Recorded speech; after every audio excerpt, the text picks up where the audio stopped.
Ashama kan jirtanii fayyadana gadhee maatiin hangaanatu marataa viidiyoon qabadhe sin dhiyaadhe akkamitti akka salaaxa hojjennu haala kamitti salaaxa akka hojjennudha. Salaaxa tomaatoo, cucumber fi kasii jechuudha. Haala itti hojjennudha. Isaan isinitti argisiisu warra qabadhe sin taasisu jechuudha. Kunimmoo baalitti goonudha.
Kun cucumberidha.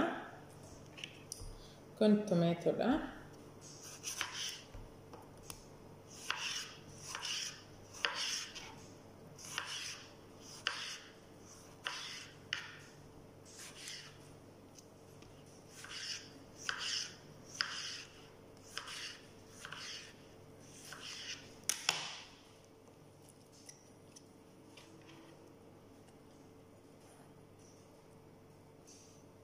Kanada jechuudha. Salaaxaan Kanada kasiidha. Gommana faranjoota jechuudha kasiidha. Cucumberidha. Timaatimiidha jechuudha. Soosii isaa immoo loomii fi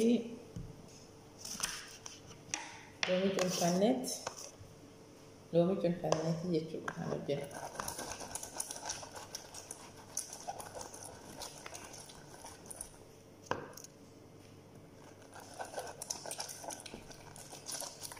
Quantity lalana lomi sosi quantity lalana hojjetanna quantity ammam salata baay'ina salaataatiif zayitoonidha jechuudha.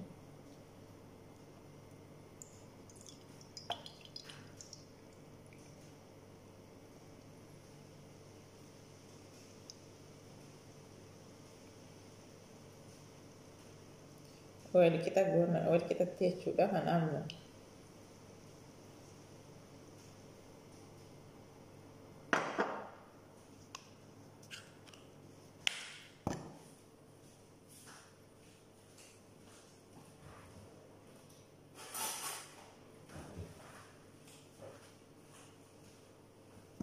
Kun soogidda.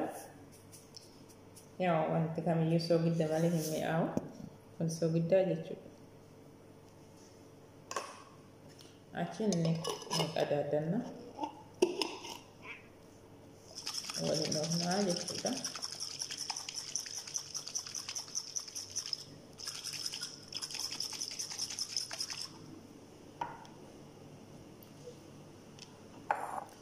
Salaaxaanis qophaa'ee, soosiin isaatis qophaa'ee jechuudha.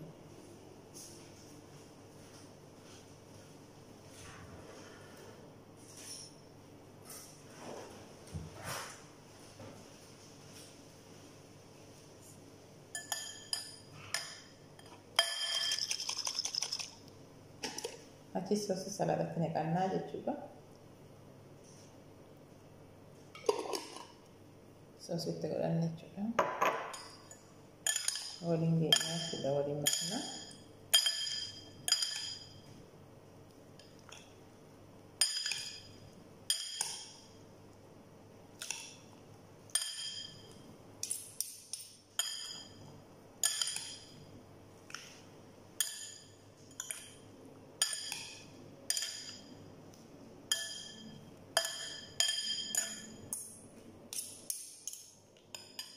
Salaataan kana fakkaataa jechuudha kan hojjetamu.